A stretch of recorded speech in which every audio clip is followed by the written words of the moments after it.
గగ్గోలు పెడుతున్న ఇందుకూరుపేట రైతన్నలు రాత్రి పగలు తేడా లేకుండా శ్రమించిన 4 నెలల రైతన్న కష్టం.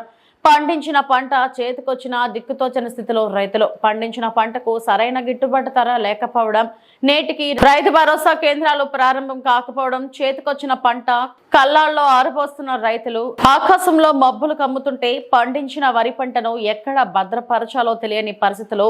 దేవుడా మాకు నువ్వే దిక్కు అని చేతులు జోడిస్తున్న రైతులు. పండించిన వరి పంటను ఆరబోయడానికి అందుబాటులో లేని బరకాలు. రైతులు ఇంత కష్టపడినా ప్రకృతి సహకరించాలి, లేకపోతే రైతన్నలకు పంట నష్టం అంతా ఇంత కాదు.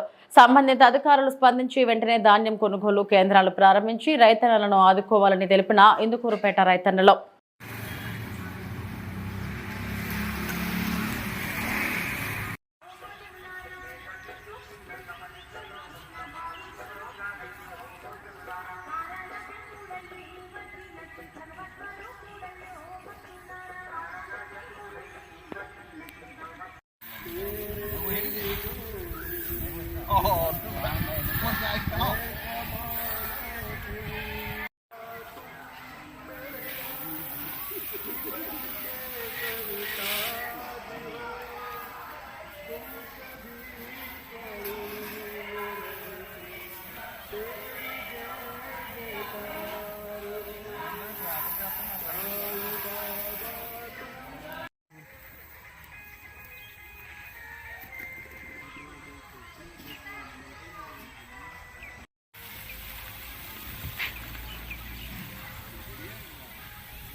రైతులమండి మేము.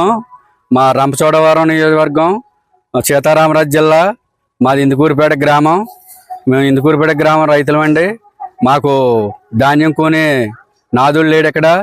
ఉదయం మబ్బులేసి ఈ ధాన్యాలు ఎండబోసుకుని ఆరుదల సరుకు చేసి లైన్లో పెట్టి ఉండొచ్చామండి. అగ్రికల్చర్ ఆఫీసుల్లో కూడా ఓపెన్ చేయలేదండి. కొనుగోలు కేంద్రాలు ఓపెన్ చేయలేదండి. ఏంటండి అని అడిగితే రైతులు వెళ్ళి మాకు పైనుంచి ఆర్డర్ రాంది, మేమేం చేయమని వాళ్ళు అంటున్నారండి.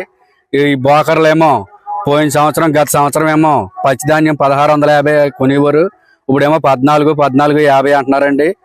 ఎండి ధాన్యం ఏమో ఆరుదాల ధాన్యం బీపీటీ అయ్యి సన్న రకాలు నిరుడు పోయిన సంవత్సరం 2000 అండి, ఈవేళ 1650 1700 అంటున్నారండి. మాకు డైలీ లేబర్ కూలి వచ్చి ఒక్కో మనిషికి 800 కూలి ఇచ్చి డైలీ 15 మంది 20 మందిని పెట్టి ఎండబోసుకున్నామండి. ఎండబోసిన ధాన్యం అడిగి నాదులు లేడు. ఈవేళ ఈ ప్రభుత్వాలు కానీ నాయకులు కానీ ఎవరు మమ్మల్ని పట్టించుకున్న నాదుడు లేడు. మేము ఈ అతాగతిలో ఇలా ఉన్నాము. మమ్మల్ని ఆదుకునే నాదుడు ఎవరో లేరు. మీరు ఇవన్నీ చూసి మమ్మల్ని వెంటనే ఆదుకోవాలని కోరుకుంటున్నాను. నా పేరు తండపరెడ్డి వీరరాఘవులండి.